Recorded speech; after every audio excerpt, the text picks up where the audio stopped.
ነፃይቱ ሀገር በየሱ ላይም ስጠቅስ ኢትዮጵያንም ኤርትራንም እኔ ኢትዮጵያና ኤርትራ የተለያዩ ሀገሮች በሚለው መጀመሪያ እስታሁን ድረስ አላምንም የኔ ነው መብቱ ነው ማንም ሰው ልክ አይደለም ሊለኝ ይችላል እኔ ግን ኢትዮጵያና ኤርትራ ምንም አይነት ልዩነትና መገነጣጠል የሌለበት ህዝብ ነው አንድ መሆንም ያለበት ህዝብ ነው ማለት ለምን ቀደም ያለው የግራ መጋባት ውስጡ ስለተነዛ ባለፈው ላይ እንክርዳዱ ማዘራው ሚል ነበር ትምርታችን ከሱ ጋር የተያያዘ ነው የሚገርምህ ሰላም ተከታተልትና ቻናል ከመይቀኒኹም ከመይትኾኑ ሰናይ ክትኮኑ ናይ ወትሩ ምን ይወተዩ እምባር ከም ወትሩ እንገብሮ ኣብ ዙርያና ዘጋጥሙ ዜናታት ሓበሬታታት ንዓና ክጠቕሙና ክምሩና ምናልባት እውን ምስትውዓል ከድልዮም ዝኽእል እዩ ዝብሎም ኣርስታት የሂዘ ዝቐርብ ሎም ድማ ንኹልና ከገድሱ ይኽእሉ እዮም ዝበልኩም ዝተፈላለዩ ሓበሬታታት ሒዘ መፅእ ኣለኹ ክሳብ መወዳእታ ተፀሚምኩም ክትሰምዕዎ ከምኡ ድማ ነዚ ቻናል ሰፖርት ክትገብሩ ካብ መጀመርያ كما حصنكم يدلي لو من ريو عرسات كم نشتي متاتاتو كخوننا مجمريا نريو لقداي عصب زملكت بفلاي دما نافتك بحر زملكت اكيد صحابريتا بمنقدي منغست ኢትዮጵያ بحدا قداس اخيبا تساتيفنا يلوم زوصو حبريتا كنرينا زدما اذا اخيبا زن منታይ ላማዩ እንታይ ዓይነት ተጽዕኖን መፍጣሪ ዝግበር ዘሎ ኣሜሪካ ከንታይ ግደልዋ ኣብዚ ጉዳይ እዚ ክንሪና ስለዚ ነነውሕ ዝረበሉ ጸንሐዩ እጅ ድማ نابكالي conversation يخيدالو من البات نابي قصو كخيد خل دما كنرينا قند دما مستاف دقة بحرناتنا اون زملكات حبريتا كنرينا كالي مرحت هايمانوتات استفل عليه مرحتنا هايمانوتات نا إثيوبيا استفل عليه حبريتا كم سموز انا حكم يزاربلو نمنتاي علامايو كنريو كنفتنينا نوشت او بوليتيكا نايت هاجر زملكاتون زرباز وصلو نسون كنرينا أبيرترا هزبي تأكيبو أبكد هزبي زرب زلو زربا بزح أزارب خوين اللو أبزي سوشيال ميديا ناتنا نمنتاي علامة يكم زدكم زلو نسون ريتو كبالي يعني سلزي تفل عليه حبريتاتات علني مسو زخيد نقولنا كقلقل الناس غل حبريتاتاتون علني لايك جبرو سبورت جبرو حنتي أقدم هتقصاص دلي نيم باستات زملكت إرترا إم باستات أسرار حزملكت حنتا قد ستحطو كافز بزغربات كنرينا ناتيريتو ونكبلاك فتني يعني سلازم مجمر ياقن إزي تانا كيب حرز بهالزولا عرسي كساب كندي أفزارا بمخانو كنرينا زي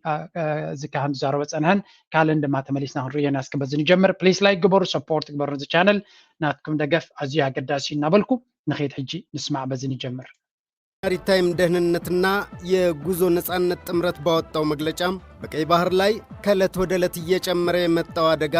አሳስቦኛል ነው ያለው። በተለይም ይላል መግለጫው በባቤል መንደብ ሰርጥ ያለው ሁኔታ እጅግ አሳሳቢ በመሆን ላይ ነው። ባቤል መንደብ በአፍሪካ ቀንድ በተለይም ጅቡቲና የመንን ከመሃል አድርጎ የተዘረጋ የባህር ወሽመጥ ነው። ይህም ማለት ከም ትሪዎ ዘለኹም ጸጥታ ናይ ቀይ ባህሪ ፍሉይ ነገር ከም ዘጋጠመ ጌርካ ዝመጽእ ዘሎ ዘረባ ናበይ ገጹ ክምጣጥ ከም ዝኽእል አይ ቲንክ ብዙሕ ዕሽው ኢልና ንሪኦ ኣርእስቲ ይመስለንን ኣብ ቀይሕ ባህሪ ኣብዚኣ እዋን እዚኣ ወይ ከዓ ኣብ 2023 ዝተፈጥረ ዝኾነ ይኹን ሓድሽ ናይ ጸጥታ ምቅያር የለን ዝኾነ የለን ስለምንታይም ግን ከም ኣጀንዳ ዘልዕልዎ ዘለዉ ነቲ ውሽጣዊ ኩነታቶም ከገልግሎም ስለ ዝደልዩ ዘለዉ ወይ ምስቲ ዝኳዓዕትዎን ዝፈሓሕርዎን ዘለዉ ኣርስታት ምስ ስለ ዝጣመረሎ እምበር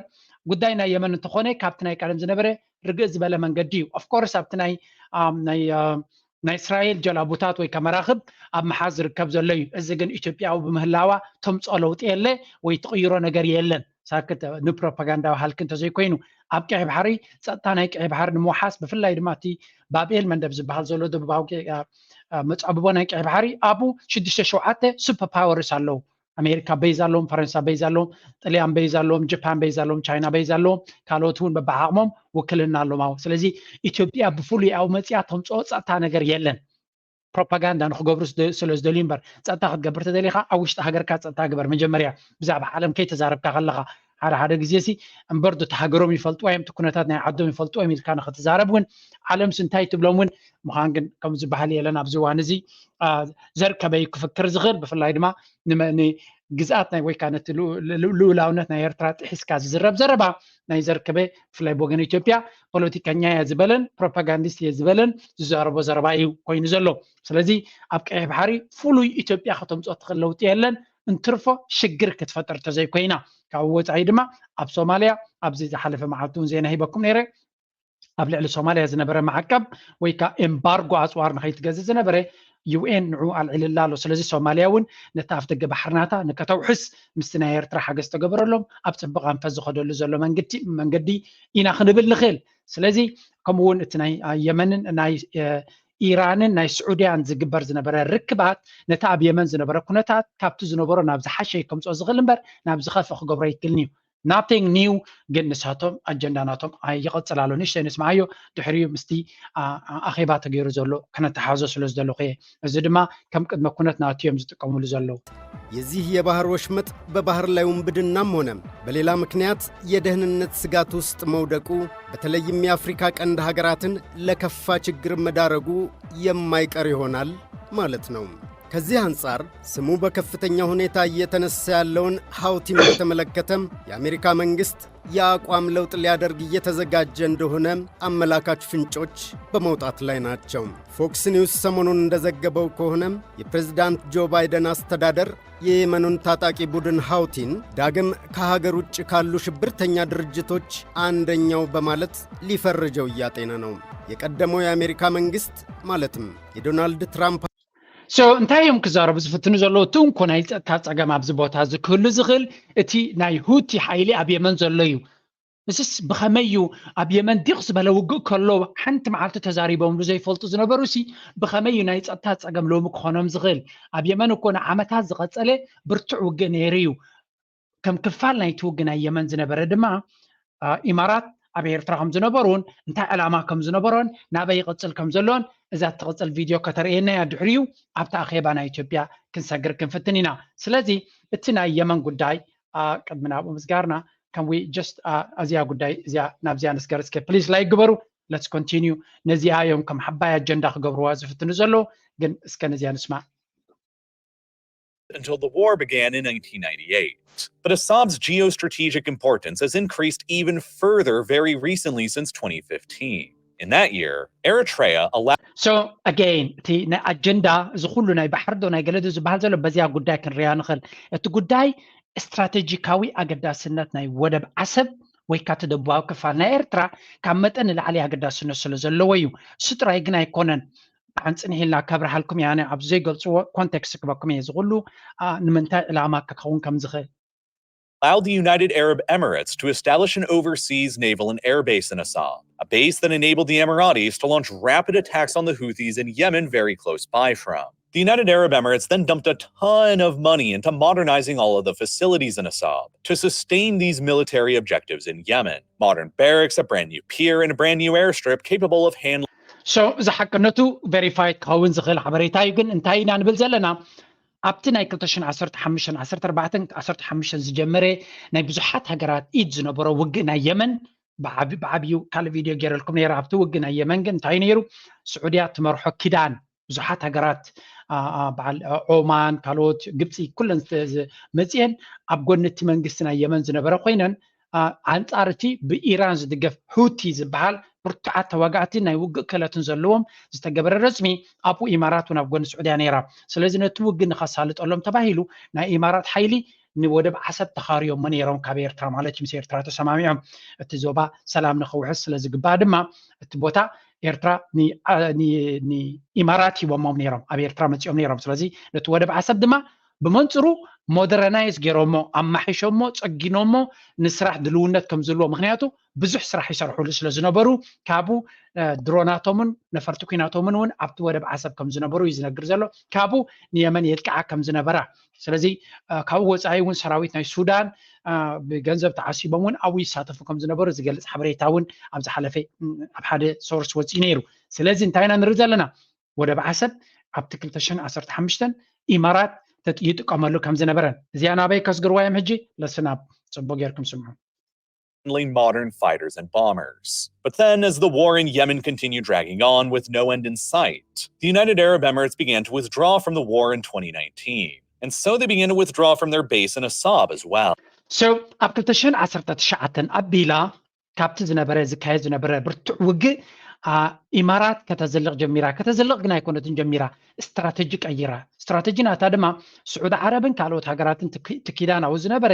ስዑድ ዓረብ ክትመርሖ ከላ ዕላማ ነቲ ኩነታት ቀይራ ምክንያቱ ስዑድ ዓረብ ቀጥታ ዶብ ምስ የመን እዩ ዘለዋ እሱ ጥራይ ግን ዘይኮነ ኣብቲ ግዜ ኩናት توم ناي حوتي بناي إيران ميسايلات تتكيمام نتي مدب ناي نداد بوتاتات ناي سعود عرب هاريومم ميم سلازي أبت كونتاتتي سكفتا فتيرو لهم نيري تكونتات سلازي نعتاتهم بغتا سلاز ألوم بغتا سلاز ألوم زنبرة تكونتات انتاي دليوم سم أبت كونتات أب يمن زخون رجونات كفتار يدلنيرهم إمارات جنبن صاروا استراتيجي غيرهم مساهم لنا نبلو ناتهم استراتيجي كسالت جميرهم انتاي قد استراتيجي ناتهم أبتك إيه بحري استراتيجيك بوتاتات كحزيه في التنقم زلو سلسة ردة سعوديان إماراتين زنبرهم سممع إنه قد له خيدو بمنصرو يمن إذا إماراتين قبر جميرهم أكد استكفالات أب ودب ناي جب ناي يمن كوينو عدن زبال كبال كفال زنصال حيلنا يمن وسيدهم عود كفيلهم نتا سقاطرة تبهال دسيتنا يمن دما تغلال بسراويتهم بقالن غيرهم أبو كفيلهم بوغنج سوماليا دما أبربران كمون أبتي بوساسو زبال أبكليت بوتاتات كفيلهم سلازي إماراتين سعوديان أكايدهم سلازي غيروا كم دما أبتك زيتي كلتشن 10 تنتاي قيمو أبزي قلت سوماليتي زي نناي إثيوبيا أجندا إلو سرحة فيديا سلازي نحنا بنوصل لكم كلالنا صوتهم زي بلو كلتشن 10 أتناي ريت سي فورم سلازي جمرة ريت سي فورم دما حجرات نيك بحري أبو سلازي نبرا إمارات كتعطو دليا سلازي تفاضل إثيوبيا ونكمو ناي إمارات كابوده بعصب نخوت قديتاي نيرو ناي جزي حتى تزي كوينو كوتس نيرو سلازي دلو يدي كونس إيرتراون سلازي تدلي مستناي سعوديان قبسن كوينو كيدان جيرو مزنبر ناي كي بحري إيرترا دما أكل نايت كي بحر سكيورتي سلازي خونت أبال نايتي كي بحر تونن هاجر سلازي خونت ناي إمارات هلا ودما أبالنا تابتريتسي فورم كتاتو سلازي كل كتوتس قديتا نيروا كابزي زجمر حجي تكونتات دايناميكس ناي عصب زي إمارات تصعطو زلا جيم دما تسنهي لغراي ناي نسمع اسكيب بليز لايك قبرو let's continue now.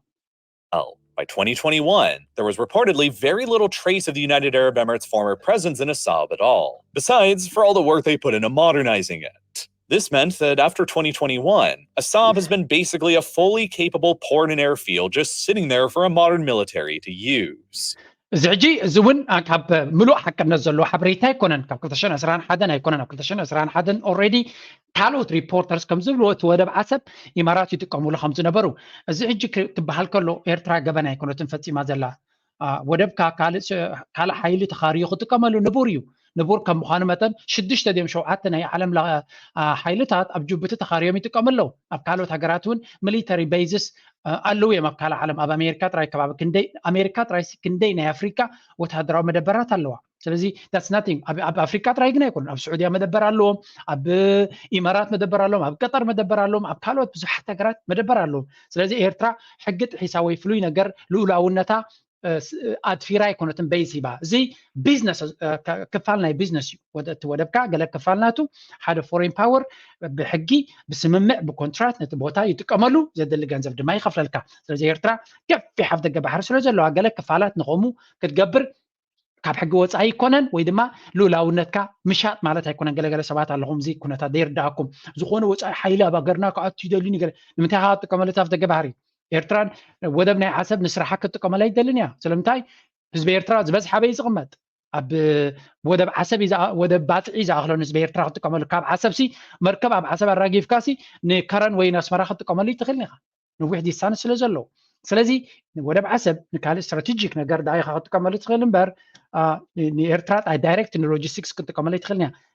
أكلنا إيرترا سلزخونه كن خاله كم يلون كنت تقام لي زغلو كنت تقام لي تخل نشكير تدمات تقام لي مالتي السؤال عرستي جنتاي قبل دليل زلو نقطة نشتيما then we will connect the dots. Which is why there's been frequent discussions between Eritrea and Moscow over establishing the Russian Navy's presence in Assab ever since. A hypothetical development that would place the Russian Navy near the Bab el-Mandeb Strait and on both sides of the Suez Canal, through which Russian oil tankers travel towards important markets in India and China. So زيادة كل نتي كونتادنا إيرترا ويكازنايك أي بحري أجندة أجر تفتر زلان نتبي زيادة سادما أبسمين راشا مس جبتي صبغ زخونة زمدنا لهم سلازي أب سويس كانال دحن زخونة وحسنت كلهم خلنا بلا لنا أب دبب كفالنا يتيك أي بحرجن زخونة يكون بريزنس سلازي بلهم راشا تونكو تسميت ناتهم كابمنيو تناتهم مراقب زيادة كو حسن لهم زغلاب زوانزي بنيو وجنزولو تهوتي زبحالنا بيمن بإيران زدقف إيران دمامس راشا أزيد تبغ زمد الناس لزلوا تونكو مقاطعتر كتقبل زغلسيو ድሕርቲ ናይ ኢማራት ምውፃእ ግን ራሽያ ምስ ኤርትራ ፅቡቅ ዝምድና እናገበረት ትመፅእ ስለ ዘላ ነቲ ወደብ ዓሰብ ክጥቀምሉ ስለ ዝኽእሉ እዚ ድማ ነቲ ሴኪሪቲ ኢንፋክት ኣብዛ ጉዳይ እዚኣ ካልእ እውን ኣለዎ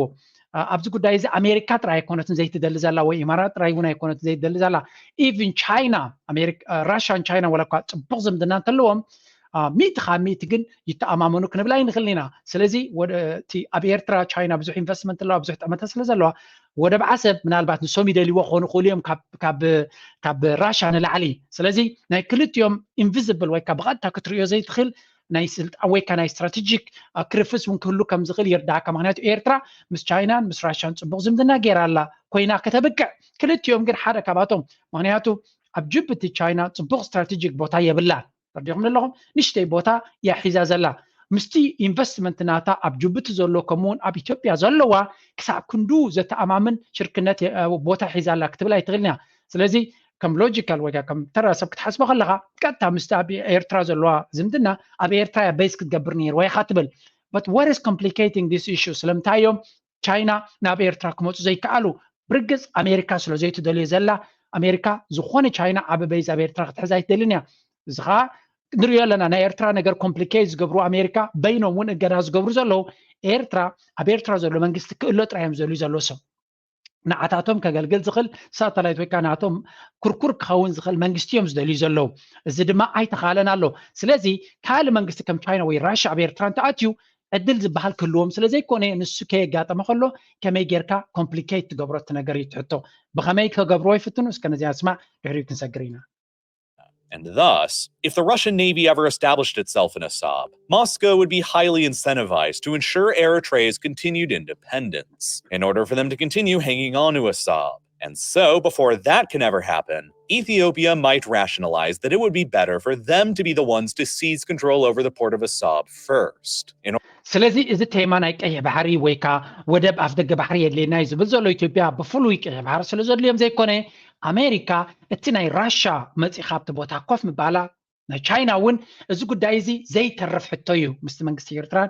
ምስቲ ኣካይዳ ናይ እዚኣቶምን ዘሎ መንግስቲ ኤርትራ ምስ ኣሜሪካ ዘሎ ዝምድና ኩሉ ኣብ ግምት ኢኻ እቲ ጉዳይ ክኸውን ስለ ዝኽእል ነዚ ብኸመይ ጠጠው ከተብሎ ትኽእል ዝብል ድማ ሓደ ስግኣት ናይ ውግእ ክህሉ ከም ዝኽእል ሃገር ክትውረር ከም ትኽእል ከምዚ ኢትዮጵያ ትገብሮ ዘላ ኩነታት እዚ ኣካል ናይቲ ኩነታት እዩ ስለዚ ወደብ ኣይኮነን ኣፍ ደገ ባሕሪ ይኮኑ ደልዮም ዘለዉ ሳቶም እሱ ምስ ኤርትራውን ተሰማሚዖም ነይሮም እዮም እዚ ብዙሕ ግዜ ተዛሪቦም እዮም 2018 ትሕቶ ዘሎ ግን ኣሜሪካ ትደልዮ ዘላ ወይ ወሪድካ ንኤርትራ መሓዝ ነቲ ልኡላውነት ናይ ኤርትራ ንምፍራስ ብኡ መንፅር ኢትዮጵያ ድሕሪዛተን ኢትዮጵያ እናዘወርካ ኣብቲ ኣፍ ደገ ባሕሪ ራሽያ ወይ ቻይና ከም ዘይመፁ ክትገብር ትኽእል ካብኡ ወፃኢ ድማ ስግኣት ናይ ውግእ ከም ዝህሉ ብምግባር ካልኦት ሓይልታት ንኸይኣቱ መንግስቲ ኤርትራ ከዓ ክፈርህ ከም ዝኽእል ከምኡ እንተጌርካ ስለዚ ኢንዳይሬክት ኮሚኒኬት ክገብሩ ዝፍትኑ እውን ክመስሉ ይኽእሉ እዮም ስለዚ እዚኣ በዚኣ መንገዲ ንርአ እያ ስለዚ ምዝያ ተሓሒዝና ሕጂ እንታይ ክንርኢ ኢና እዚ መንግስቲ ናይ ኢትዮጵያ ኣብ ዝቐረባ እዋን ዝገበሮ ካብቲ ሚኒስተር ናቱ እናተዛረበ ስምዑ ሕጂ ኣብዚ እንታይ ክንርኢ ኢና ነዚያ እናራቑ መፅኑ በስልጣን በነበረ ጊዜ ይህንኑ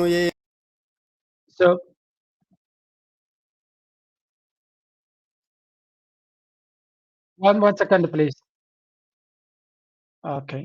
1 second አመሰግናለሁ ዛሬ ጠዋት ለሁለት ሰዓት የፈጀ የራሳቸው የባህር በር የሌላቸው ታዳጊ ሀገሮች ውይይት ነው የነበረው የመሪዎች ጉባኤ ነው የነበረው የተባበሩት መንግስታት ድርጅት ሊቀመንበርና ከ8 በላይ የተለያዩ ሀገሮች መሪዎች ተሳትፈውበታል ኢትዮጵያን በመወከል ደግሞ ሓደ ኣኼባ አይ ቲንክ ኣብ ዱባይ መስለኒ ኣብ ደገ ባሕሪ ዘይብለን ሃገራት ዝርከቦ አገዳሲ አኼባ ተገይሮ ከም ዘሎ ይዛረብ ዘሎ let's continue ክቡር ጠቅላይ ሚኒስትራችንን በመወከል እኔ ተሳትፎ አድርጌያለሁ በዚህ ላይ ኢትዮጵያ አንጸባረቀችው ዋና አቋም የራሳቸው የባህር በር የሌላቸው ታዳጊ ሀገሮች በተለይ በልማት ስራዎቻቸው ላይ በአካባቢ አየር ንብረት ለውጥ ጥበቃ ላይ ተጨማሪ ጫና አለባቸው ያ ማለት ነው የሎጂስቲክስ ወጪያቸው የትራንስፖርት ወጪያቸው ከሌሎች ሀገሮች በንጽጽር ከፍ ያለ ነው የሚሆነው እንዲሁም የራሳቸው የባህር ወደብ የሌላቸው ሀገሮች በብዙ አገልግሎት ቅልጥፍና ላይ ያው በጎረቤት ሀገሮች ላይ ስለሚመሰረት ሶትሪ ወለኹም እንታይ ዝብል ዘሎ ኣብታ ኣኼባ ሓደ ካብቲ ኣገዳስነት ኣፍ ደገ ባሕሪ ዘይብለን ሃገራት ክሳብ ክንደይ ኣብ ቁጠበአን ኣብ ኣካይደን ኣብ ሎጂስቲክስ ናተን ፀገማት ከም ዘለወን ክሳራ እውን ከም ዘለወን ነቲ ጉዕዞ ናይ ምዕባልን ልምዓትን نايتن هجرات دما كم زعنقفون كم زكابدون يزقل زلو أزيف أفتق بحري قدمي حدا عمد سأنو خوينوم يم زارب زلو زحلفه أسرع عمد إيكونوميناتهم كعب خلو أفتق بحر دي بالله لو تزاري وما يفلتون يم هججن for some reason كم زحادة أبي وتم زين نبره لنك أنا زدات تاريخ جيروم يم زارب زلو زقرمي ካለባቸው የመሰረተ ልማት ክፍተት ጋር ተገናኝቶ የራሳቸው vulnerabilities ያለባቸው ስለሆነ እነዚህ ሀገሮች አንድ ላይ በመሆን በተለይ ዓለም አቀፍ የልማት አጋሮች እና መንግስታት በጠቅላላ ለነዚህ የራሳቸው ባህር በር የሌላቸው ታዳጊ ሀገሮች ተጨማሪ ትኩረት መስጠት እንዳለበት በተለይ ኢትዮጵያ ደግሞ ይሄን ሁኔታ ለመቋቋም ያረገችው ውጤታማ ጥረት በሚገባ ቀርቧል። በተለይ የአዲስ አበባ ጅቡቲ በመብራት ኃይል የሚንቀሳቀሰው ስታንዳርድ ባቡር ከጅቡቲ መንግስት ጋር በጋራ በማልማታችን የጅቡቲ ኮሪዶር ላይ በተደረገው ኢንቨስትመንት የተሻለ የሎጂስቲክስ ቅልጥፍና ለማግኘት سنتاي زبل زلو أبزي حدا كابتي العما زقبر زلو أبزي وانزي تي تسأجمات أفتق بحر زي بلن هجرات زقات من أبقى طباوي عبيت ناتن بمجنزاب إزين هجرات زياتن بحد خوينن أب يونايتد نيشنز ويكا حبرات منقسات ناي حبرات منقسات عالم أنا أمريكا يكون حبرات منقسات عالم أب UN مالتيو هذا تسقط جبرا حق حدش نخطات هاتو زحدي حدش حق دما ويكا زخون يكون نتفن مقبار زدما أفتق بحر زي بلن هجرات كمي جيرن أفتق بحر كرخ بالو زخلا من قدي يوم زارب زلو أزيف حقتاتنا عالم زي نبر حدش نقر مفتاريو بتخكل بمن قد UN جيركا حدش من قدي حدش طباب حدش علم لخاوي حقنا خد فتر نمفتان حما غيكونن صقمون زلو يكونن حجونكو حقلو بدبلوماسيا ومن قدي افتق بحر زي بالله هاجر كابت قربيت هاجر بحسر واقع ويكا بنات واقع تتخيلون نخد قملو تخيل من قدتا ازكن نتاو قربيت افتق بحر زلو حيلي افراريكا ويكا نعتاتهم فكيركا ويحيل لنا ويقلبتها لنا نابلكا زي كونه مساعتهم كفيلكا إهم مهين الكايو للو خلقن ترايو ويكا تسمع زي فلبقن أبناء كال هاجر كيتكا أفدق بحرناتكا بترحو سراويت كهانس يختبل كاللغا زي كهونا يكلني نافال بيس كتفتر تخليقا نافال كم زبالكم إمارات أبحسب ننوي حوان كفيلهم نيروم يم اللي يخفلوا نيروم بخمي خير نيرو زرحبكو حبريتا سلا زي بالله إذن التنكبلا هيكلني بحفشاقن أبجوبتي شدشت هاجرات ويشوعات هاجرات كفيلا وتهدراو مدبر جيرنا اللوية سلازي حق له بعالم لخاوي حق تقيدك بيسك تقبرت خليقة بنات أفدق بحر هابوني أبو دما سراوي تهنس يزبها الزرباقين يلن كالاي دما جبتنا عبنات نيشبيا أفدق بحر أينو بكم كبلوموني خوليو سلمتاي غربيتهم سلازونتهم كالوت غربيتا يكونوا كاب كالبو تاي مصيوم زلو تتقيمهم دما كخدو زخوليم عالم لخاوي حقي زتكبرون كونو خوليم كالاي دما نا امريكا ينغبرنا خبلو من البات يفرهم كون غلي حدا غزي فريكا انتم كتبل تخلي خان اثيوبيا كن كيف رواي خوليم اثيوبيا دما اب تاريخا كنت متخلنا وراريت هاجر نخلن هاجرات ابتقرنا افريكا زلوا ناي مورار تمكرو زلون ينسا بفلاي دما ايرترا حراي لا أفدق بحري وتهدراوي مدبر نخد كفت كتفقد الله كبدا خمس غل كبيت كون كم زغل ردو يزي نمز أي ميت عمت كجبر دي جبرنا يفلتني وخناتو تزمت منقستي انتاي كوسني مسز بتمانيتو نعوز ملكاتيو أنا جن كم زيجا إثيوبيا أبيرترا وتهدراو مدبر كتجبر فقادني يكون كون من البات مزجزي أبنو وحجزي كلا عينة كايدا زلوم حجزة تغبرو خاجر كوينهم تترغيبهم من البات بات أسفار تسحلفت تاريخنا تمليس كترو يخلها بقليلو حراي كتبوا له دخل مدرخ هاي مثلا سازني شكل سمعمو اب تو نيكست ጉዳይ ከሰግሪና የሚያስችል ደረጃ ስራዎች የተሰሩ እንደሆኑ ከሌሎች ጎረቤቶችም ጋር ኢትዮጵያ በመሰረተ ልማት ለመተሳሰር በቀጠናው ኦሪጂናል ውህደት ተጨማሪ የባህር አቅም እንዲፈጠር የባህር አገልግሎት አቅም እንዲፈጠር ምን ስራዎች እየሰራች እንደሆነ በተለይ ደግሞ በአረንጓዴ መርሃ ግብር ዙሪያ የግሪን ሌጋሲ ፕሮግራማችን እጅግ በጣም ውጤታማ በሆነ መልኩ የተሰራ መሆኑን ከዛ በተጨማሪ የኢነርጂ ልማት it is too early أغد مالت قلتيفنا كنزارب والله نخلينا عند حرتنا US Congress hearing أبتنا أمريكا استقبل hearing تي أنقطع زتقاملو قرب زقدله كوينو يسمع كاجن من البعض أتخكلني أخوين كاولا أبتي hearing ويكابت زاربا سمعنا يوم توم politicianاتنا Congress زارب وزنبرون اتماي كامر زبوزنبر ملسن انترينا يو تفعل عليه دمتي زلو توم Congress ኣብ መንግስቲ ኢትዮጵያ ስክፍታ ከም ዘለዎም ናብ ቻይና ናብ ራሽያ ገፁ ዝዘብል ከም ዘሎ ናብ ብሪክስ ክሃድም ይፍትን ከም ዘሎ እንትን ካብ ኣሜሪካ ዝደልዮ ዘሎ ገንዘብ ምዃኑ ናይ ቁጠባ ዓብይ ሽግር ስለ ዘለዎ መዋፅኦ ካብዚ ሽግር ደኣ እምበር ምሳና ክሰርሕ ዝኽእል እዩ ወይ ካብ ምሳና ዓብይ ሽርክነት ክገብር እዩ ኢልካ ክትኣምነሉ ትኽእል መንግስቲ ኮይኑ ኣይስማዓናን ዝብል ድምፂ ነይሩ እቲ ማይ ካመር ግን ከምኡ ይኮነን ድሓን ዕድል ሃብዎ ሽግር ስለ ዘለዎ ይናበለይ ከከላኸለሉ ፈቲኑ at the end of the day ግን እቲ ስትራቴጂ ናይቲ መንግስቲ እቶም ኣብ ትክክለኛ ዓለም እቶም ባይቶ እዮም ክውስኑ ዝግባእ ኢኻ ትብል ግን ኣብዚ ንነብረሉ ዘለና ዓለም እቶም ስፔሻል ኢንተረስት ድሕሪ መጋረጃ ነቲ ሃገር ዘመሓድሩ ብመንገዲ እቲ ማይ ካመር ገይሮም ስለ ዝሰርሑ ንሱ ድማ ነቲ መንግስቲ ናይ ዓቢ ክሕግዞ ዝፍትን ዘሎ ይመስል ናምሓራ ዘሎ ፀገማት እውን ዳውን ፕሌይ ወይ ከዓ ኣተሓሓይቱ ክሪኦ ፈቲኑ እቲ ውሽጣዊ ፀገም ናይ ኢትዮጵያ እውን ከምቲ ዘለዎ ሚድያ ዓለም ዝዛረቦ ዘሎ ዘይኮነስ ወይ ድማ ከምቲ ኣባል ናይቲ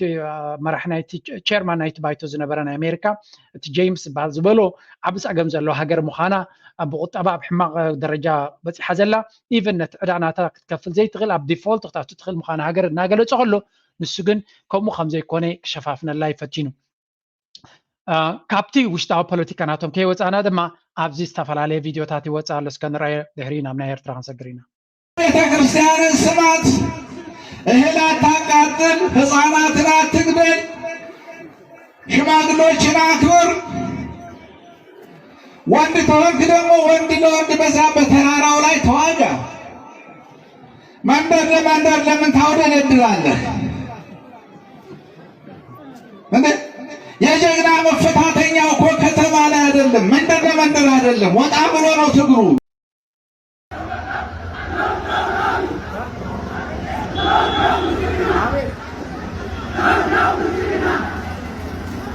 ዝትሪዎ ዘለኹም ሰላማዊ ሰልፊ እዩ ኣብ ከተማ ናይ ኢትዮጵያ ዝተገበረ እዩ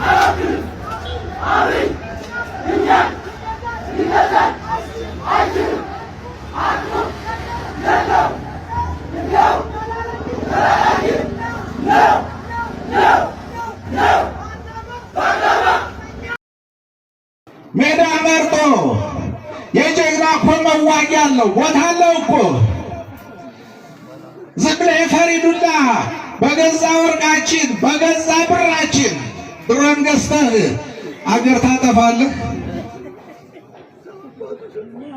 ኧረ ልብስትህ ትልሃለች ቤተክርስቲያን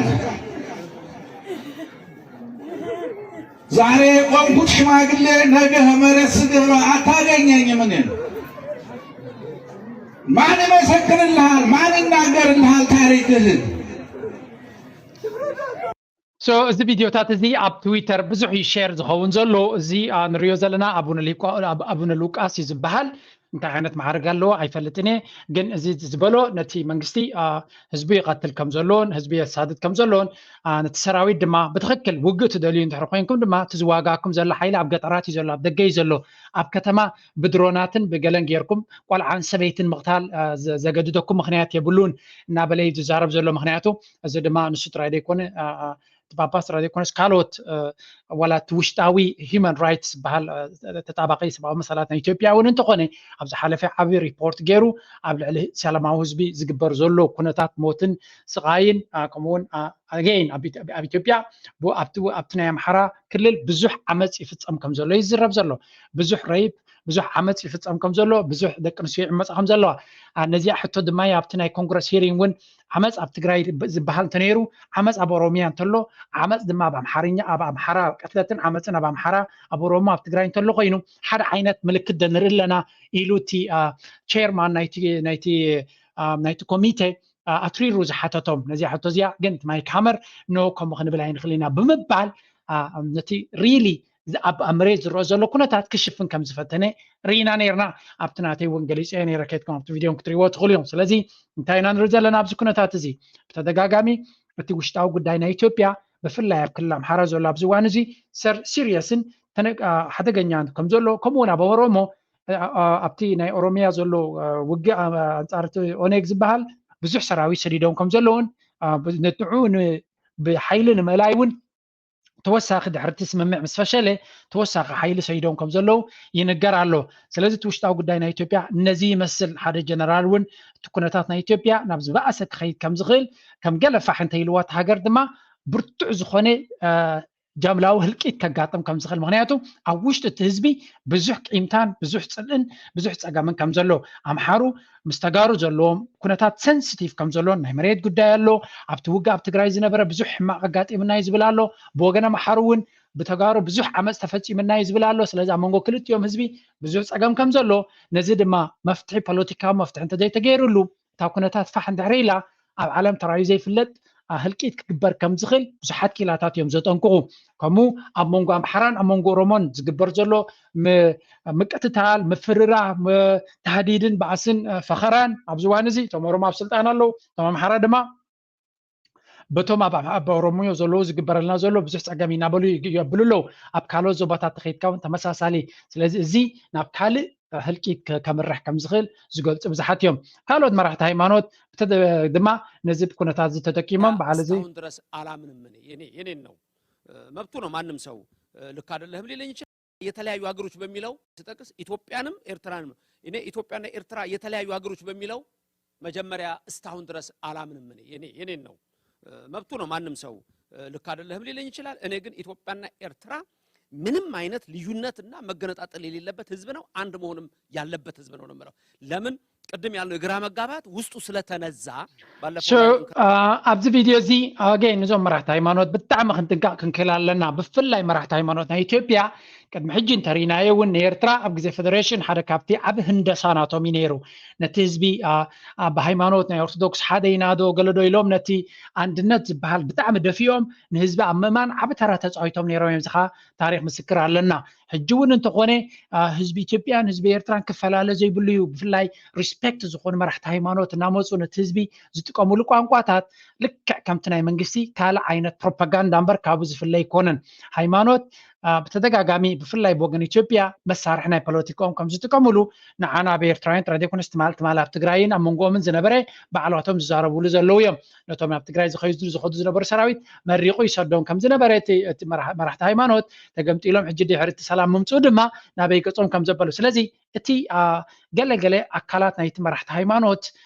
ዓብ ክብሪ ዘለዎም ብህዝቢ ብክልቲኡ ህዝቢ ማለት እዩ ንዕዑ ከም ሃጓፍ ተጠቂሞም ፖለቲካዊ አጀንዳኦም ከሳልጡ ከም ዝፍትኑ ኣብ ዝሓለፈ ካልእ ቪድዮ ምፅልኩም ነይረ ዓበይቲ ተቐባልነት ዘለዎም መራሕቲ ናይ ኣባላት ናይ መራሕቲ ናይ ቤተክርስትያን ናይ ፕሮቴስታንት ንቀይሕ ባሕሪ ንዓሰብ ንምርካብ ጾምን ጸሎትን ይገብሩ ከም ዝነበሩ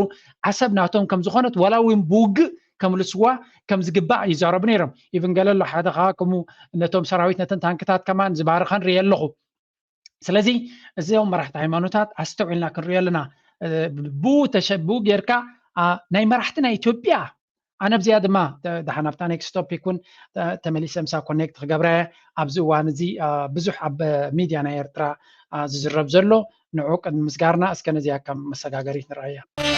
ነፍሲ ወከፍ መድረክ ናቶ ቅርፅና ፈጠረ ዋጋ ፊሉና ልዩ በብተራ በብብረ ክፀባፀባይ ቦይን ሓሳብ ከወራረበ ድራማ ኣለዎ ታሪክ ይቕዶ ዋላ ይቕዶ ሃገረይ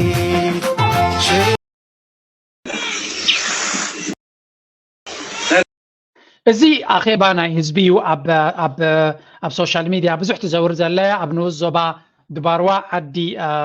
ብዝሓንስ ዝበሃል ዝተገበረ ኣኼባ እዩ እስከንታይ ተዘሪባ እውን ንስማ ካልኣይቲ እውን ኣላትኒ ክልተ እዚኣተን ዓብዪ መዛረባ ኣርስታት ኮይነን ኣለዋ what is happening here ናይ ኩላና ከምዚ ናይ ብርሃነ እውን ክልተ ከምቶም ኮፍ ኢሎም ዓመት ስድሮኦምን ዓዶምን ክርእዩ ከማን ዝበለፅ ገንዘብ ኣብ ኮይኑ ሰዲድካ እንታይ ትርጉም ኣለዎ ዓይኑ ጠሚሎ ናቱ ዓይኑ ጠሚሎ ናይቲ ወላዲ ዓይኑ ጠሚሎ ስለዚ ዋላ እኮ እዮም ክትዋስኡ ዝግባኡ ኣብ የድልዮም ከይኣቱ ሃገርካ ዓይኑ ፀኒዕ ዓቶ ገሊፅልኩም ዘይተኣደነ ሂወት ተኸፍሎ ዝዓደዘ ሃገር እዚ ስለዚ ኣብዚ ካብ ስደደልና ጠሚና ከም ዝደሊና ካብ ከምኡ ዝወደይ ፅቡቕ ስራሕ ዳጓለይ ፅቡቕ ስርሒ ንነፍስኹ ኹኒ ዳጓለይ ፅቡቕ ስርሒ ንነፍስኹ ኹኒ ንዓድኹ ኹኒ ንኹሉ ኹኒ كلت خامي تخفيل كادما مسعرينا مسعب زخون كاتمر طبعا ما إثيوبيا خوينهم ገንዘቡ መጥፎለው إردان አሉ ኣብ ኢትዮጵያ ኮይኑ ዝምርዖ ሰብሲ እንታይ ኮይኑ ታወትምኩም ኣብ ደገ መጾም ኣብ ስድራና ኮይና ኢና ንምርዖ ሚዛን ሃብዎ ኣብዚ ወፃኢታት በርትዕዎም ኣይኮነን ወፃኢታት ኣብ ኢትዮጵያ ብርትዕ ኣብዚ ገምጉም ከካ ስኻ ሓደ ወላዲ ኮይዱ ናይ ድራዮ ሓው ባይሪዮ ሓቱን ናይ ትሪዮ ኣሞይ ትሪዮ ታይትጉመሉ ስለዚ ንምሃብ ጥራይ ደይኮና ክነረዶም ዝግባአና ኣብ መስመር ናይ ሃገሮም ከኣውትዎም ዘለዎም ናይ ኩላህና ግደይ ጽባሕ ዝመጽእ ዝኾነ ሰዓብን ክኸግድ ይኽእል በዚ ደደቅና ንምዓድ እያ ታዘረባት ዘላ ደደቅና ድማ ንምዓድ ስለዚ ብዛዕባ እዚ ናይ ዝኾነ ነገር ይኣኽለና መስለኒ So give me a sec. እዛ ስእሊ እዛ ናይ ህዝቢ ኣኼባ ከምዚ ዓቢ ሕማቕ ዝተገበረ ኣብ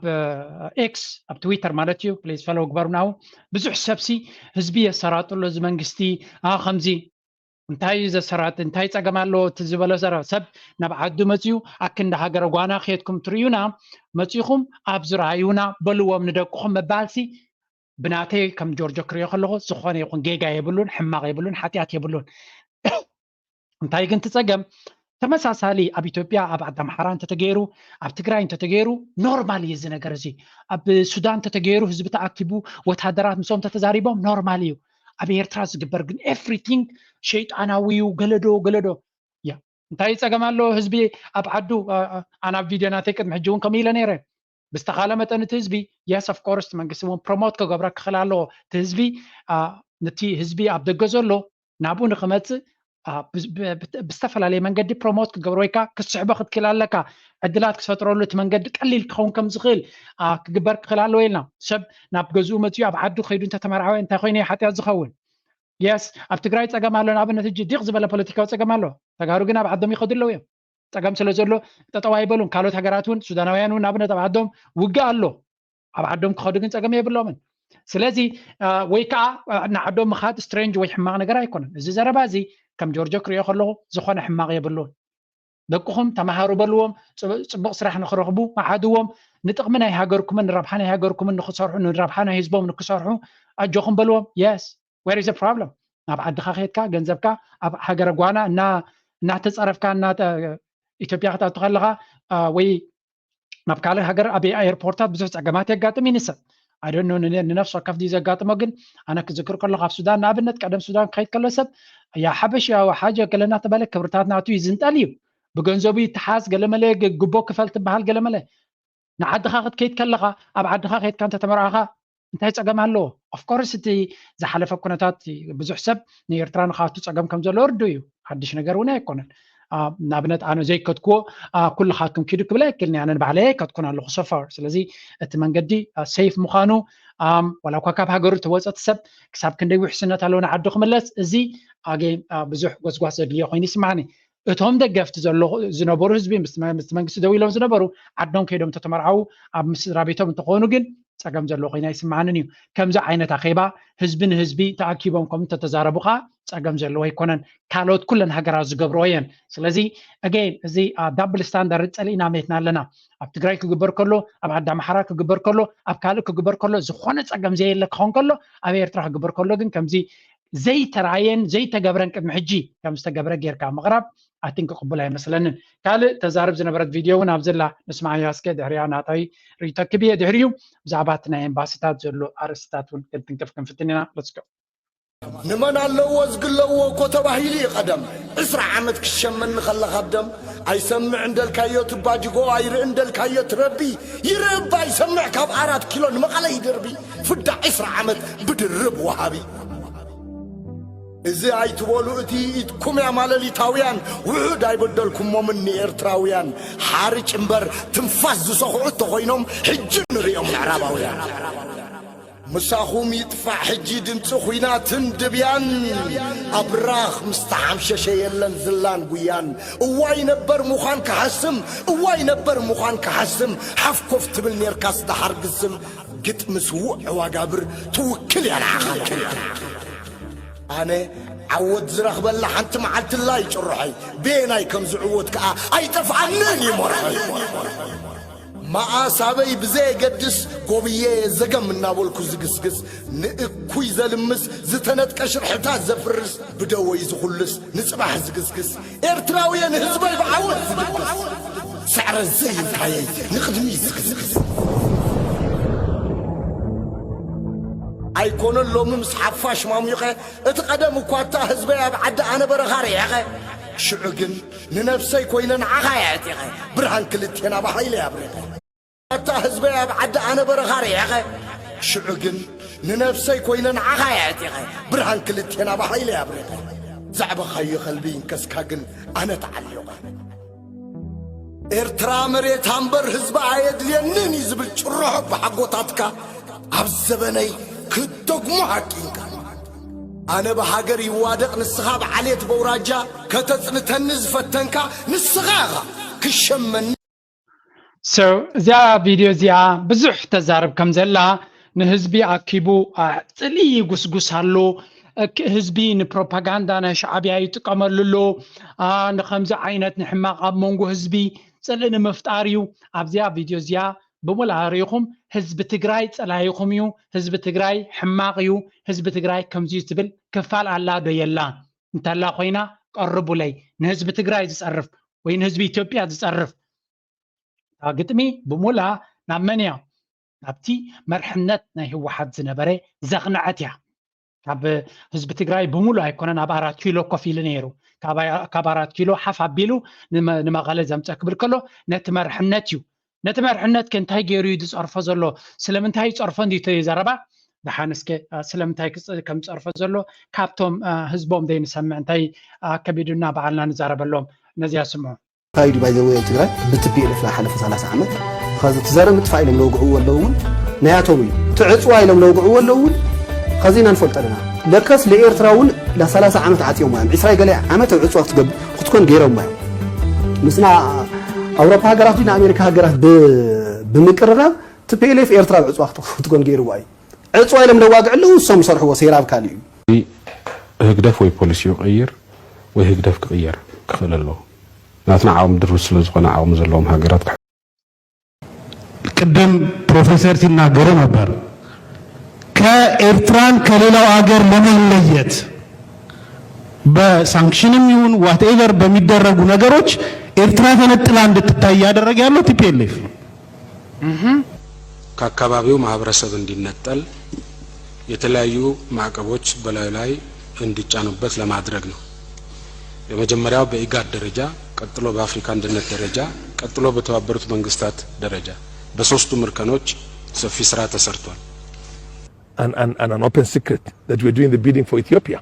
It's like our foreign policy has been hijacked as far as the region is concerned by Ethiopia. IGAD, there's no IGAD. IGAD is Ethiopia.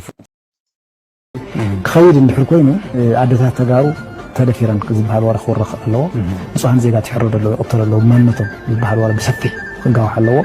سلزين تجاري يتوقفنا على خيد بزبل يكون عينت بدون بميديا صحيح مليون أمريكا أعتقد بتجبج خمسون أخلنا مرجعات إحنا هنا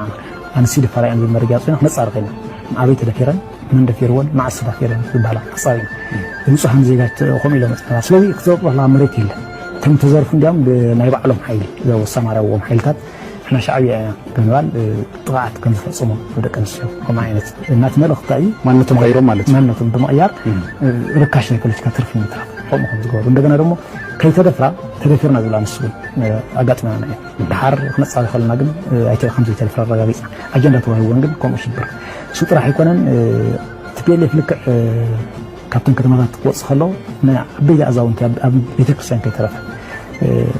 بتعمل كل اختزار وزصيف نجار أحب خندم بمعدل بقى سراوتي أطلع سلزقة السكن زي حس كنت صنع بنبال أي مرة عندي أكل خجود أنا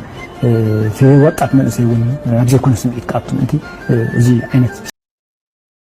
داي بدلكم ومني إرتراويان حارج إمبر تنفذ صحوت غينهم حجن ريهم العرباويان مساخوم يدفع حجي دمت خوينات دبيان أبراخ مستحمشة يلن زلان قيان واي نبر مخان كحسم واي نبر مخان كحسم حف كفت بالنيركاس دحر قسم قت مسوع وقابر توكل يا أنا كم تريوز اللهم التاريخ كأيير سلستراي أنا تي مالياتا بانديرا ناي تግራይ ወሲዱ ትግራይ ትዕወት ገለ ክብል ዝሓገየን ዝኸረመን ሕጂ ተገምቲሉ ህዝቢ ኤርትራ ሳላቲ ዝመከትካዮ ሳላቲ ነኺስካ ዝኸትካዮ ጸላይኻ ከምቲ ንሱ ዝሓለመልካ ኣይተዓወተልካን ኢሉ ንዝገጠመ ነቲ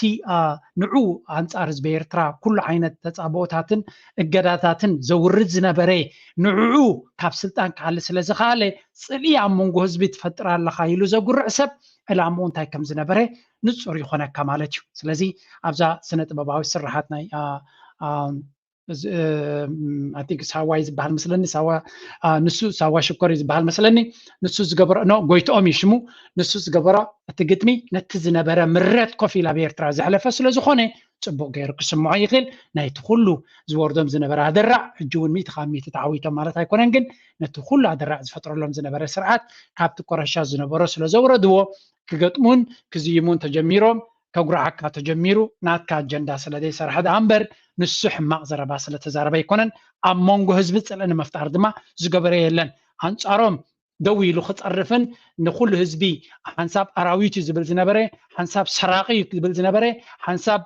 ጆኖሳይደር ዝብል ዝነበረ ብሙሉ ብግምጣሉ ከም ምዃኑ ካብ ኣፍ ተጋሩ ክንሰምዖ ጸኒሕና ስለዚ ኣገይን ፈላሊና ምርኣይ ዕላማ ናይቶም ከምኡ ዝገብሩ ዘሎ እንታይ ምዃኑ ክንፈልጥ ኣለና ናይ መወዳእታ ኣርእስተይ ብዛዕባ ኣብ ኤርትራ ዝግበር ዘሎ ኤምባሲታት ብዛዕባ ኤምባሲታት ኣሰራርሓናቱ ሓንቲ ሕቶ ኣብዚ ርየን የረስከ ንስማዕያ ቀፂልና ድማ ሓንቲ መኹርዒት ኤርትራዊት ኣላ ንሳ ኣብ ሓደ ፋሽን ሾው ዓዊት ኣላ ከም ትሪእዋ ዘለኹም እዚኣ ኣድያም ድያ ገለያ ትበሃል መስለኒ ጌጋ ይኽላለይ ወይስ ሊድያ ኣይፈለጥኳን ሽማ ግን ብተደጋጋሚ ባንዴራ ኤርትራ ወኪላ ኣብ ፋሽን ሾው ትዕወት ዘላ ኣዝያ ንፍዕትን ንኤርትራ ድማ ብጽቡቕ ከም ትጥቀስን ኣብ ጽቡቕ ኣብ ብዙሕ ቦታታት ባንዴራ ኤርትራ ከም ዝለዓልን ትገብር ዘለያ ዓብ ክብሪ ይግባእ ጽንሕ ኢላ ክምለሰ ሕጂ ግን ናብዛ ቪድዮ ክንሰግር ሰፖርት ምግባር ግን ኣይትዕመቑ ንዓዓ ይኹን ነዚ ቻነል سواء يكون وين نرسعوا لنا كلمة 98 زنبرها هون نرسعوا لنا وين كأكل أجندة حزنا إننا نخن شكل لك عينه بربط مش انت لك دوما ديال لنا خالص كله احنا قاعد اخرين مش دوما مستي عاوز له اغراض بلوت احنا قاعد ابزي سجرنا لنا سنه لا تسي كابتا تجمر كلا إننا خمس عينات حتى حتى زلنا لا بخا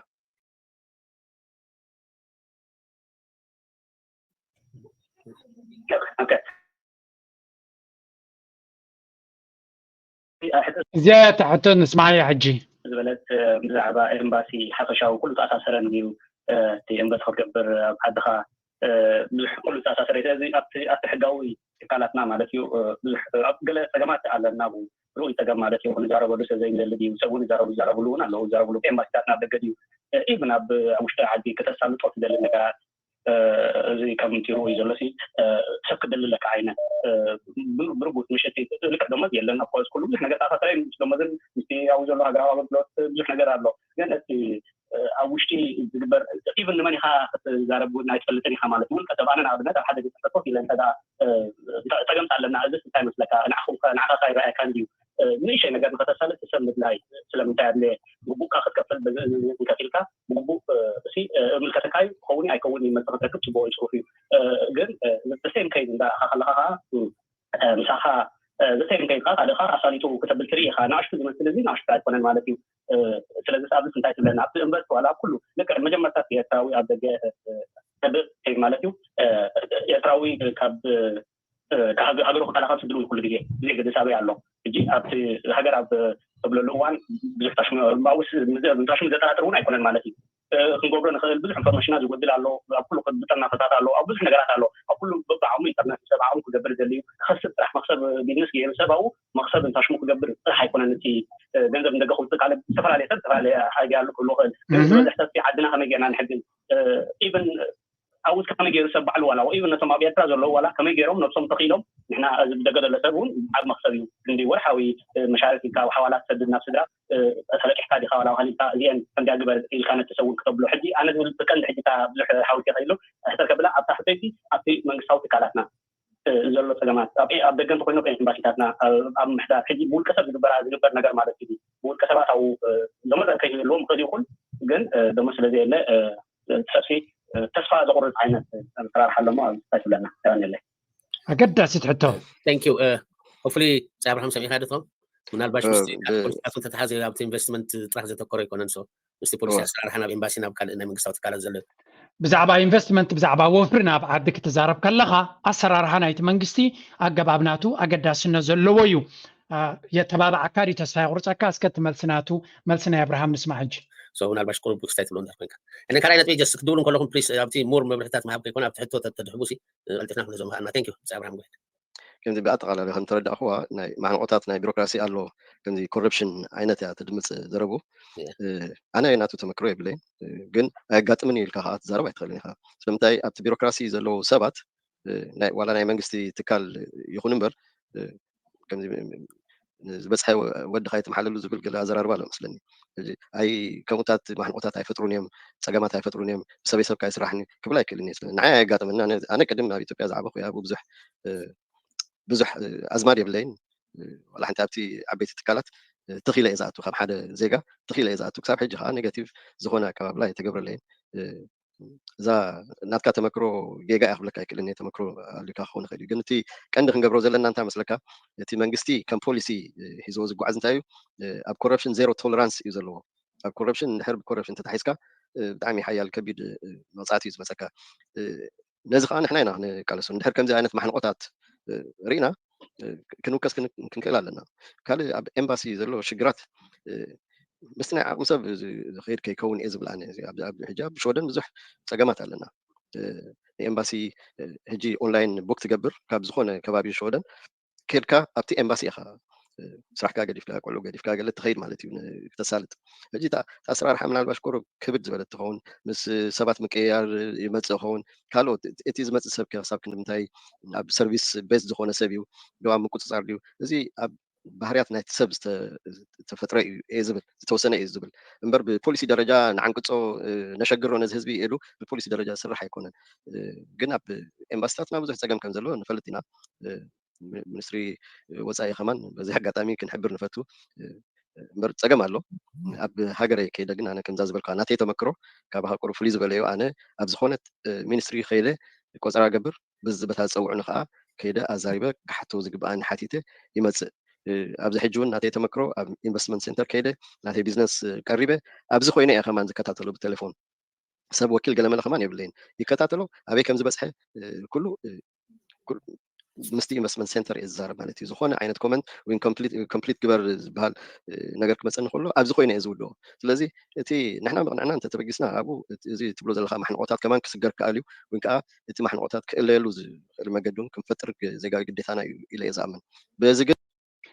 So እዚኣ ዘረባ ትሪእዋ ኣለኹም እታ መልስኻ ትሪእዋ ኣለኹም so መብዛሕትኡ ግዜ ዋላ መንግስቲ ዘውፅኦ ፖሊስን ነቲ ፖሊሲ ዘተግብር ኣካልን ክልተ ነፍሶም ዝኽኣሉ ኣካላት እዮም ፖሊስ ናትካ ፅቡቕ ክኸውን ይኽእል እዩ ሕጊ ናትካ ንብልሽውና ዘይፍቅድ ክኸውን ይኽእል እዩ ልዕሊ ኩሉ ግን ፖሊስ ኣብ ወረቐት ስለተፃሕፈ ዘይኮነሲ ኣብ ተግባራውነት ከመይ ይኸይድ ኣሎ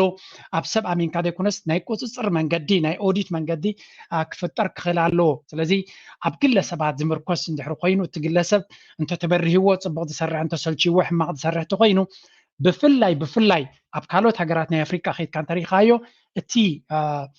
ኦፊስ ናይ ኢንቨስትመንት ወይ ከዓ ኢንቨስተርስ ክስሕብ ዝፍትን ትካል እቲ ዝበለፀ ካብ ብልሽውና ናፃ ዝኾነ ትካል ክኸውን ክኽእል ኣለዎ ስለምንታይ ንሱ ክስሕቦምን ክህድሞምን ዝኽእል ትካል ኣካል ናይቲ መንግስቲ እዚ ክበሃል ከሎ ግን ናይ ኢንቨስትመንት ኣብ ገለገለ ሃገራት ከም ተመከርክዎ ኣብቲ ናይ ኢንቨስትመንት ክዕድሙኻ ከለዉ ኣጁኻ ክንሕግዘካ ነኢሎም ሽዑ ኣብቲ ምምሕዳር ምስከትካ ብብልሽውና ልብኻ ዘጥፉልካ ተኮይኖም ብሎምን ፅባሕን ድከትካ ዘፅግቡካ ተኮይኖም እዚ እውን ካልኣይ ዓንቃፂ እዩ ምክንያቱ ሰብ ፍቃድ ስለ ዝሃብካ ዘይኮነስ ሰሪሑ ስለ ዝተዓወተን ስለ ዝዕወተን እዩ ንካልኦት ሰባት ፅቡቕ ሓሳብ ከብ ዝኽእል በቲ ኮይኑ በቲ ግን እንድሕር ወፍሪ ትደሊ ኮይንካ ፅቡቕ ዕቤታ ኢንቨስተርስ ክመፁካ ትደሊ እንተኮይንካ ቀዳማይ እቲ ኣሰራርሓ ክዕረክ ክኽእላለዎ ሰባት ነቲ ገጸ ባህሪ ነቲ ኣቀባብላ ነቲ ኣገባብ ሕግታት ወረቐት ተጻሒፉ ዘሎ ንኽተተግብሮ ዝኽተልዎ መንገድን ንሳቶም ወሰንቲ ክኾኑ ይኽእሉ እዮም እቲ ናይ ኢንቨስትመንት ካላርሲ ክኸውን ከሎ ኣብ ቱሪዝም ክኸውን ከሎ ሰብ ንክኣቱ ኣብ ኤምባሲታት ዘለዎ ሰርቪስስ ዓብይ ለውጢ ዘድልዮ ኮይኑ ይስምዓኒ እንድሕሪ ሰብ ቱሪስት ክመፀካ ትደሊ ኮይንካ እቲ ፕሮሰስ ናይ ቱሪስት ኣመፃፅኣ ዝቐለለ ክትገብሮ ክትፅዕር ክትክእል ኣለካ ምክንያቱ ቢዝነስ እዩ እዚ ሃገራት ኣብ ውድድር እየን ዘለዋ ኢትዮጵያ ዲ ክኸይድ ኬንያ ዲ ክኸይድ ዱባይ ዲ ክኸይድ ኤሮጳ ዲ ክኸይድ እቲ ሰብ ውድድር እዩ ኣበይ ቬኬሽኑ ክሕልፍ ስለዚ ኤርትራ ክስዕቦ ትደሊ ኮይና ዝከኣላ ነገር ክትገብር ክትክእል ኣለዋ እቲ ሰብ ሰሓብነት ክትፈጥረሉ ክትክእል ኣለካ ሰሓብነት ናትካ ግን ዕድል ኣድቫንቴጅ ኣለካ እንታይ እቲ ኣድቫንቴጅ ዓዱ ክርኢ ስድሩ ክርኢ ዘሊ ዘሎ እቲ ሰብ ግን ንዓዱ ንክርኢ ከዓ እቲ መንገዲ ቀሊል ክኾኖ ክኽእል ኣለዎ ብዝቐለለ መንገዲ ክኸደሉ ዝኽእል መንገዲ ክግበር ኣለዎ እዚ እቲ ዝቐለለ ክገብሮ ዝኽእል እዩ ሰባት ዶላር ኢንቨስት ክገብሩልካ ገንዘቦም ናብ ቱሪዝም መፅኦም ክገድፉልካ ኮይኖም እቲ መንገዲ ብቁርጡ መንገዲ ብፅፉፍ መንገዲ ክስራሓሉ ዝኽእል መንገዲ ኣሎ ክህሉ ክኽእል ኣለዎ ነዚ ድማ ቀዳምነት ቅድመ ቀዳምነት ሂብካ ምስራሕ ነቲ ረብሓ ትደልዮ ዘለካ ንምስላጥ ወሳኒ ይኸውን ካልእ ከምዚ ዝምልከት ኣርእስታት ክህሉ ከሎ ድማ ኩሉ ሰብ ብግልፂ ክዛረበሉ ዘለዎ ኮይኑ ይስምዓኒ በዚያ መንገዲ ድማ ክንውዳእ ንኽእል እታ ሞዴሊስት ንሪኣ ፀናሕና ኣድያ ፅንሓኒ ሕጂውን ክሓት እዚኣ ሓፍትና ዝተዓወተት ኣይዳ መብራህቱ እያ ትበሃል ሰሚዐ ይቕረታ ዝተፈላለየ ሙዚቃታት ገይሮም ነይሮም በዚያ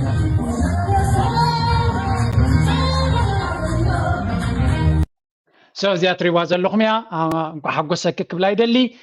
ከም ኮትሩ ድማ ንኩልና ክሕግዝ ዝኽእል ክምህር ዝኽእል ከተባብዕ ዝኽእል ዝበልኩ ኣርእስቲ ሒዘ ዝቐርብ ኣይሆፕ ካብኡ ገለ ተማሂርኩም ክትኮኑ ክሕግዘኩም ድማ ተስፋ ገብር እናበልኩ ናይ ሎሚ ኣርእስቲ ኣብዚ ክውድየ ኣብ ካልእ ኣርእስቲ ክሳብ ንራኸብ ኣብዚኣ ክገድፈኩም እየ ፅቡቕ እናተመነኹ ፕሊዝ ደገፍኩም ላይክ ስፖርት ሼር ምግባር ኣይትረስዑ